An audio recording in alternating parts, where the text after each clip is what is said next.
c'est le week-end de l'obstacle sur l'hippodrome d'Auteuil. Nous ferons le point sur les forces en présence et notamment samedi où l'autonomie sera la grande attraction.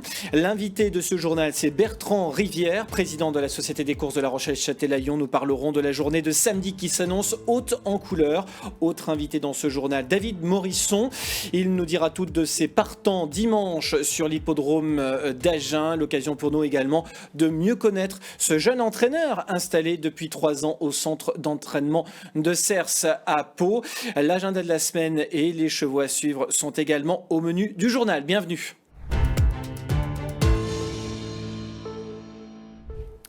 Et à la une de l'actualité, donc, le week-end de l'obstacle sur l'hippodrome d'Auteuil, ça démarrera fort dès samedi avec un groupe 1 et surtout l'autonomie qui a une revanche à prendre sur l'année 2021. Reportage. Elle est invaincue en 2021 en 5 sorties et sera ce samedi encore la grande attraction du week-end de l'obstacle à Auteuil. L'autonomie a remporté cette saison 3 groupes 3, un groupe 2 et un groupe 1. Le 22 mai dernier, la grande course de Haie d'Auteuil où elle devançait de 30 longueurs Paul Saga, la pensionnaire de David Cotin. L'autonomie, c'est en tout 21 courses, 16 victoires et 4 places et plus d'1 100 000 € de gains depuis le début de sa carrière, démarrée le 31 août 2018 à Auteuil, où elle triomphait sous la selle de Thomas Guéguin. La jument de François Nicole avait été la grande battue de ce Grand Prix d'automne en 2020, 3e à la surprise générale, devancée par Gallo Marin et Paul Saga. L'autonomie reste sur son succès du 10 octobre dans le prix Carmarthen où elle devançait Folsom Prison, Paul Saga, 3e, Gallo Marin et Polirico qui seront de la partie ce samedi. L'autonomie a ce samedi rendez-vous avec son destin. Et oui, sans doute rendez-vous avec l'histoire. Voilà pour la championne de François Nicole. Les représentants du Sud-Ouest seront nombreux au cours de ce week-end. On va faire un focus sur les autres partants. On connaît déjà les partants de samedi, les probables dimanche. Voilà donc pour le prix Congrès, un groupe 2 sur le steeple avec Latino des Îles pour l'entraînement d'Arnaud Chaillet. François Nicole sera lui doublement représenté dans le prix Congrès avec Coup de cœur et Iniesta Dugoué. On passe au prix du Haras d'Étrehan, prix Magdalene Bryant, ce sera le prix Bournosienne avec Hawaï du Berlay pour Arnaud Chaillet. François Nicole doublement représenté avec West End Girl et la Madingance. Donc 3 représentants du Sud-Ouest dans ce groupe 2. Et puis on passe à dimanche avec le prix Cambacérès. François Nicole sera quadruplement représenté, devrait être quadruplement représenté. Arnaud Chaillet présentera Hang-On Wings, qu'on avait vu gagner sur l'hippodrome de Royan. Du côté du prix Maurice Gillois, là encore, on a sorti l'artillerie lourde, notons que Guillaume Macaire, Hector de la Jeunesse, pourrait aligner Selgem. Arnaud Chaillet pourrait également avoir un représentant. Et puis du côté du prix de la Haie-Jousselin, là encore, on devrait retrouver Figuero, Feu Follet pour l'entraînement d'Hector de la Jeunesse et Guillaume Macaire. Je vous laisse également regarder les autres partants de François Nicole, notamment Eddie de Balme ou encore Poli Grandchamp. Voilà pour les partants probables de ce dimanche. Un grand week-end en perspective pour les représentants du Sud-Ouest. Autre actualité de ce week-end, cette fois-ci chez nous, si je puis dire, ce sera samedi sur l'hippodrome de La Rochelle-Châtelaillon. Ce sera la 10e et dernière réunion de course. Nous sommes allés à la rencontre de Bertrand Rivière, le président. Il est notre invité. Samedi, en général, c'est notre plus belle réunion de l'année. Et cette année, on a le Grand Prix du GCSO, qui est un prix, un groupe 3, doté de 60 000 €, avec de super chevaux, puisqu'on a un cheval de Bazir, Ferpi d'Urzy, et puis bien d'autres. On a aussi tous les meilleurs pilotes, comme on a d'habitude, tous les meilleurs drivers. Je vais parler d'Éric Raffin, celui qui dort du moment, Mathieu Abrivard, Monclin, Lecneux, Denis Brossard par exemple, et son fils qui est un jeune en devenir. On a une tombola avec un super lot, puisque c'est un séjour à la thalassothérapie de la grande terrasse de Châtelaillon. On a plusieurs lots. Le deuxième lot, c'est un repas pour 2 personnes sur notre hippodrome pour la saison 2022. Ensuite, les 300 premières entrées payantes auront droit à un ticket de jeu à utiliser sur le casino de Châtelaillon. Nous aurons également toutes les animations qu'on a d'habitude pour les enfants. Alors, on a une piste que j'estime être extraordinaire et les professionnels l'apprécient énormément. Donc on a une très bonne piste qui correspond bien pour avoir des bons chevaux. Et c'est une piste qui est sélective, c'est-à-dire que le bon cheval, il fait sa course en général. Sur notre hippodrome, on a aussi un restaurant panoramique de 250 couverts avec une restauration gastronomique. Ensuite, notre hippodrome est dans un écrin de verdure puisqu'il est classé au niveau Natura 2000. Châtelaillon-Plage est la station balnéaire de La Rochelle. On est entre 5 et 10 minutes de La Rochelle et ça amène beaucoup de public. L'année 2022, on va continuer comme la même chose. On aura 10 réunions de course. Les dates vont pas changer. On a des dates qui sont, historiques. On sait déjà qu'on n'aura pas le GNT, puisque c'est tout organisé. On espère le récupérer pour 2023. En 2022, on va étudier avec la mairie pour, le cas échéant, pouvoir éclairer la piste pour organiser des nocturnes.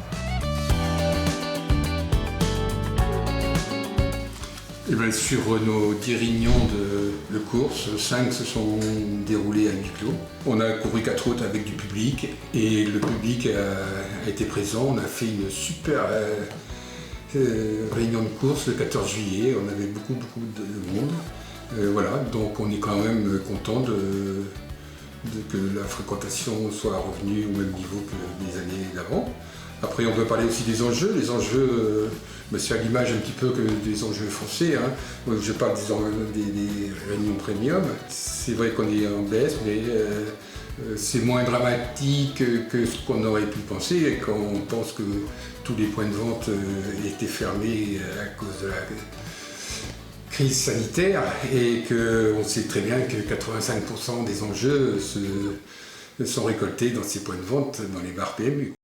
Voilà donc pour ce focus sur l'hippodrome de Châtelaillon. Dernière réunion donc ce samedi. Toutes les informations sont à retrouver à la fois sur le site internet et également la page Facebook de l'hippodrome. Ce reportage sera d'ailleurs à retrouver sur la page Facebook de l'hippodrome de Châtelaillon. Un grand merci à Bertrand Rivière, le président. Tout de suite, c'est le retour aux courses.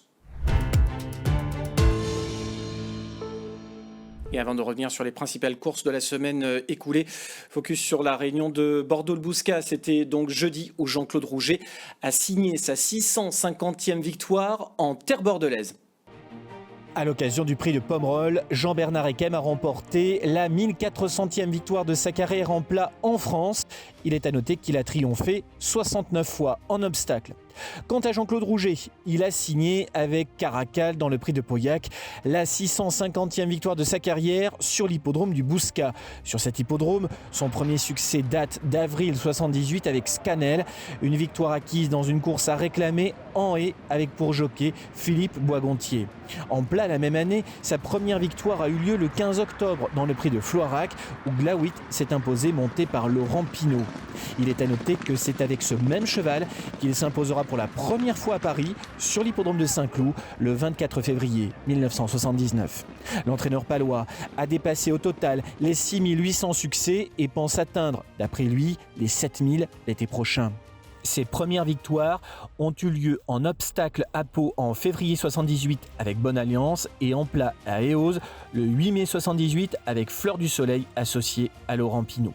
La 1000e victoire est acquise en 90 avec Procidage, la 2000e 5 ans plus tard avec Surf City, la 3000e en 2000 avec Balle de Golf, la 4000e victoire en 2005 grâce à Mézel sur l'hippodrome de Toulouse, la 5000e en 2010 avec Full Life sur l'hippodrome de Bordeaux et la 6000e le mercredi 6 avril 2016 à Chantilly avec Zelzal avant qu'il n'enlève le groupe 1, le prix Jean Prat. Le palmarès de Jean-Claude Rouget comprend 44 succès dans les groupes 1, dont 7 à l'étranger. Ses records sont de 9 victoires le même jour en 90-93 et de 242 gagnants en un an en 1994. Voilà pour ce petit rappel concernant Jean-Claude Rouget. Un grand merci naturellement à Jean-Claude Dunoguès pour toutes ses stats. Nous avons également un autre fait marquant, c'est dimanche dernier où le driver amateur Michel Denis-Moulin a pris sa retraite de driver amateur. Retour sur quelques faits marquants de sa carrière également. Alors qu'il s'apprêtait à fêter ses 75 ans, le lendemain, l'amateur Michel Moulin, qui fut durant de nombreuses années président de la Société des courses de Niort, a drivé pour la dernière fois de sa carrière ce dimanche à Agen. Il débuta à Chaland pour Jacques Cordeau et enleva sa première victoire en 1985 sur l'hippodrome de Biarritz avec Merlan. Son palmarès de driver amateur comprend 128 victoires, dont 80 scènes, 2 fois le prix de Saint-Léonard, 2 victoires également à Enghien et une également de prestige à Vichy avec le critérium de vitesse en 1993. S'il ne se met plus au sulky, Michel Moulin continuera toutefois l'élevage et nous aurons encore le plaisir de voir des chevaux avec le suffixe quéré sur nos hippodromes. Son grand ami, le regretté Dominique Cordeau, lui confia certains de ses champions à l'image de Véripad ou un cadeau qu'il mena au succès en 1992. Avec sa casquette de propriétaire-entraîneur driver, il brilla avec entre autres Cadeau de Quéré, lauréat dans le GNT des amateurs. Comme éleveur, il totalise à ce jour 104 victoires. Bonne retraite à lui. Voilà pour ce clin d'œil concernant Michel Moulin. Bon vent donc, tout de suite les temps forts de la semaine écoulée avec le retour aux courses.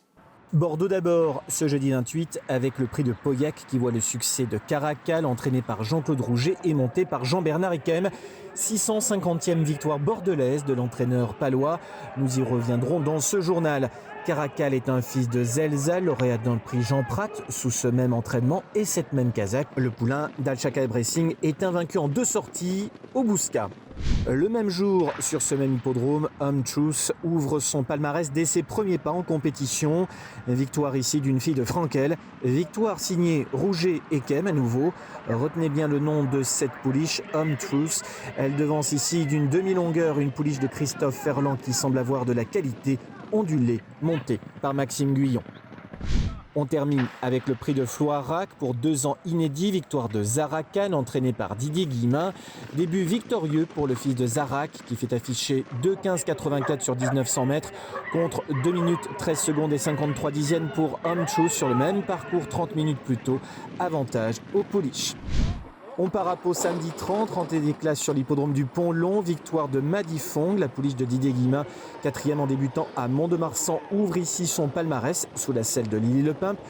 Bouchera est 2e à une longueur 1/4, déjà vu, et bonne 3e. Dans le prix de Billère, victoire de Cerisio par 3 longueurs et demie sous la selle de Valentin Segui. Victoire de bout en bout pour ce pensionnaire de François Rowe qui devance ici le favori Blue Falcon. La belle note est à mettre à l'actif de Rafale, 3e.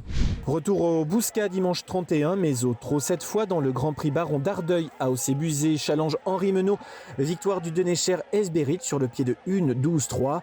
Le régulier Chris Louis Porsguen, souvent cité dans ce JT, est 2e devant 2S des Noé. Au cours de cette même réunion, nouveau succès de Christophe Fate grâce à Entre Amis. Ce cheval mis sur la touche pendant près de 2 saisons a signé 6 succès et pris 4 places en 16 sorties.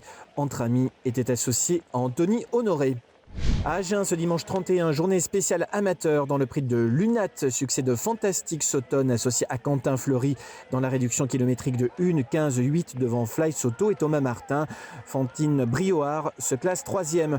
Au cours de cette même réunion, Michel Denis Moulin a mis un terme à sa carrière d'amateur au sulky de sa jument de cœur, Églantine de Quéré, à revoir dans ce journal. Direction Beaumont, le jour de la Toussaint, le Grand Prix d'Inavena Maïsagri et l'apanage de Cœur de Dieppe qui fait affiché 1,14,9 avec Matteo Gergouille au sulky, Extrême des Bois est 2e devant Fangio Kobo 3e.